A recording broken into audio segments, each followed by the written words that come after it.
नमस्कार दोस्तों, स्वागत है आप सभी का द 10 मिनट शो में।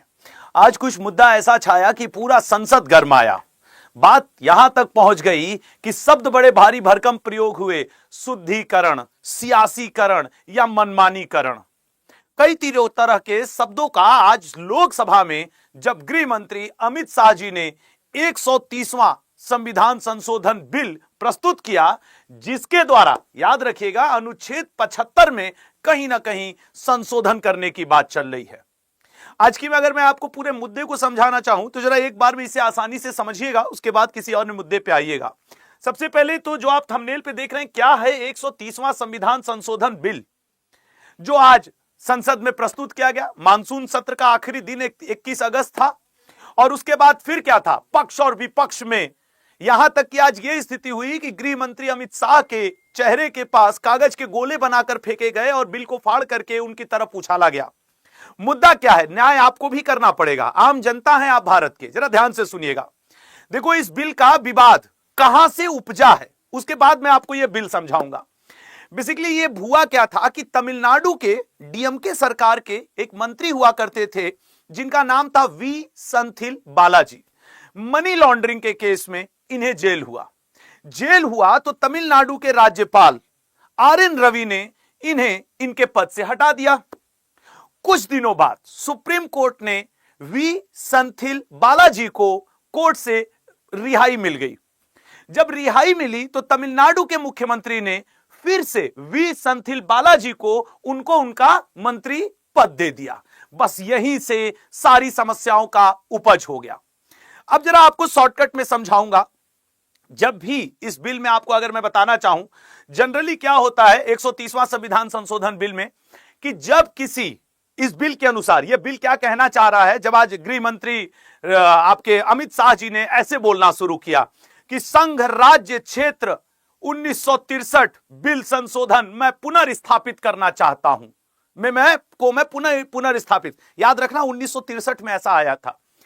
तो लोगों ने बोला क्या आप करना चाहते हैं? उन्होंने कहा कि मैं इसके अंतर्गत 3 बिल लाना चाहता हूं, एक संघ के लिए, एक राज्य के लिए, एक यूनियन टेरिटरी के लिए। फिर संसद के माननीय सदस्यों ने पूछा अब उसमें आप क्या करना चाहते हैं? तो अमित शाह जी ने कहा कि देखो भाई, मैं बहुत क्लियर एक चीज ये करना चाहता हूं कि यदि संसद के अंदर जो माननीय सदस्य हैं जिनके पास प्रधानमंत्री पद हो या मुख्यमंत्री का पद हो या यूनियन टेरिटरी में लेफ्टिनेंट गवर्नर का पद हो या फिर राज्यों में सीएम का पद हो, अगर वो किसी भी केस में 30 दिन से ज्यादा जेल में रह लेते हैं, जेल उनको हो जाती है 30 दिन से ज्यादा, तो 31वें दिन उनका पद स्वयं समाप्त मान लिया जाएगा।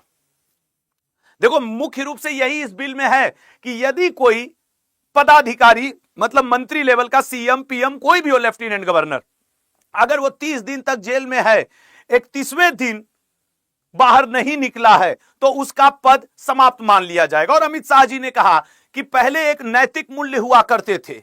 आप देखिए लाल बहादुर शास्त्री जी को, उन्होंने सिर्फ ट्रेन एक्सीडेंट पे अपने पद से इस्तीफा दे दिया कि ये मेरी जिम्मेदारी है।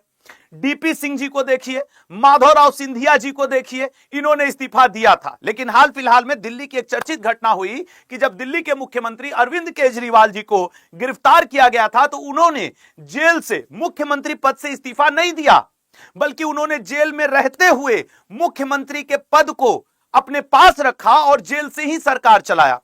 तो अमित शाह ने कहा कि नहीं, मैं इस बिल के माध्यम से, चाहे प्रधानमंत्री हो, चाहे केंद्रीय मंत्री हो, चाहे राज्य मंत्री हो, मैं इन सब को, अगर ये 30 दिन तक जेल में रहते हैं तो फिर 31वें दिन इनका इस गरिमामयी पदों पर रहने का कोई अधिकार नहीं है, चाहे वो पक्ष का हो या विपक्ष का।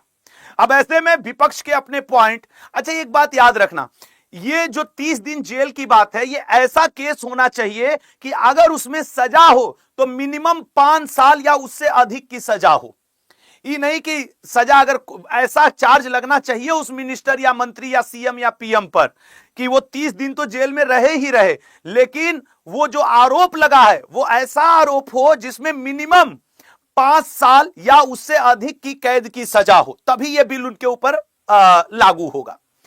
यहां जब बात हुई तो विपक्ष से राहुल गांधी जी, ओवैसी जी, इन लोगों ने खड़ा हुआ और ये बोले कि ये तो कुछ ऐसा लग रहा है जिस तरीके से कि सरकार शुद्धिकरण के नाम पे मनमानीकरण करना चाह रही है।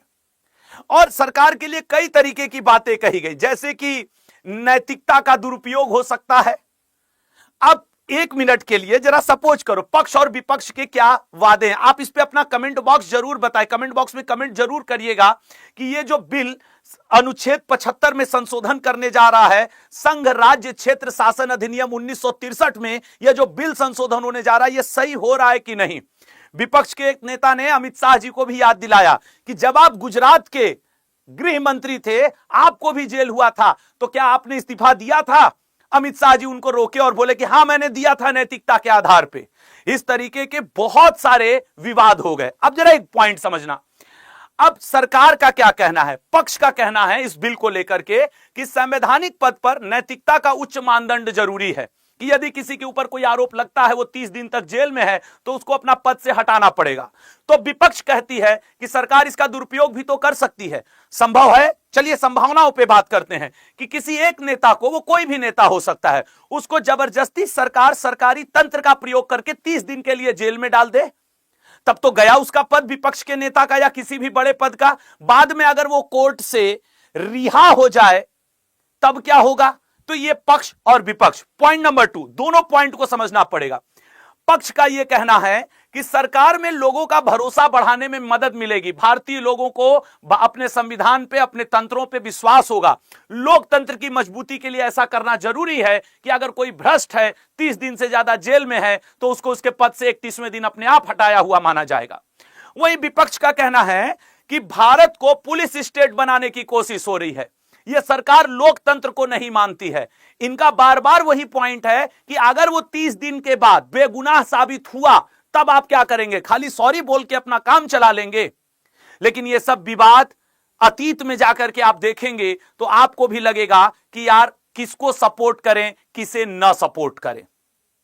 क्योंकि ये बात सही है, ये वही भारत देश है जिसमें लाल बहादुर शास्त्री जी ने नैतिकता के नाम पे इस्तीफा दिया, डीपी सिंह जी ने नैतिकता के नाम पे इस्तीफा दिया, माधवराव सिंधिया जी ने नैतिकता के नाम पे इस्तीफा दिया, और अभी हाल फिलहाल में पिछले ही वर्ष दिल्ली में मुख्यमंत्री अरविंद केजरीवाल जी ने जेल से ही आरोप होने के बावजूद मुख्यमंत्री पद को संभाले रखा।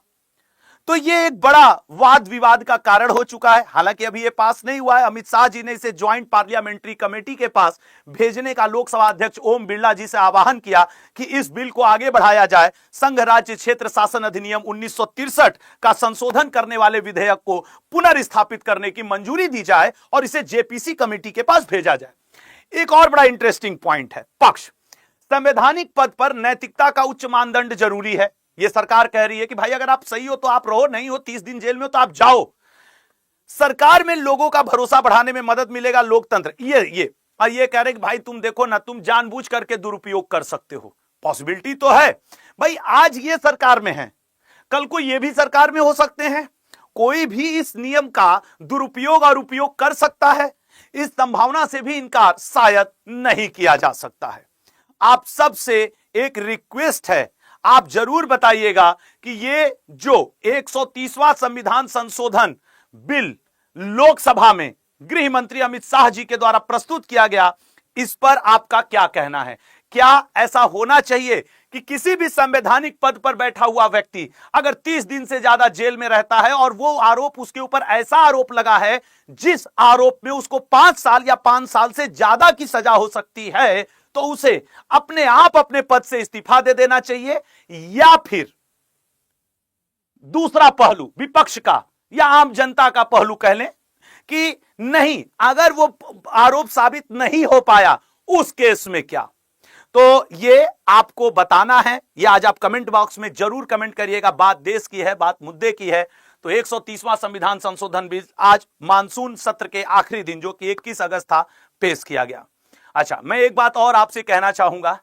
मैंने पूरी ऊर्जा के साथ बोलने की कोशिश की, लेकिन मैं अपने छात्रों को इन्फॉर्म करना चाहूंगा कि मुझे बहुत तेज फीवर है, मैं इस वजह से क्लास नहीं ले पा रहा हूं। मैं अभी दवा खा करके, चूंकि ये 10 मिनट का शो था तो मैंने आपके लिए लिया। उम्मीद है करते हैं कि आप इस बात को समझेंगे। तब तक के लिए जय हिंद, जय भारत। लेकिन भारत के लोकतंत्र की बात है, आप कमेंट बॉक्स में कमेंट जरूर करिएगा। कल सुबह 8 बजे फिर मिलते हैं करंट अफेयर की क्लास में, अगर तबीयत सही रही तो, वैसे उम्मीद करता हूं सही रहेगी। जय हिंद, जय भारत।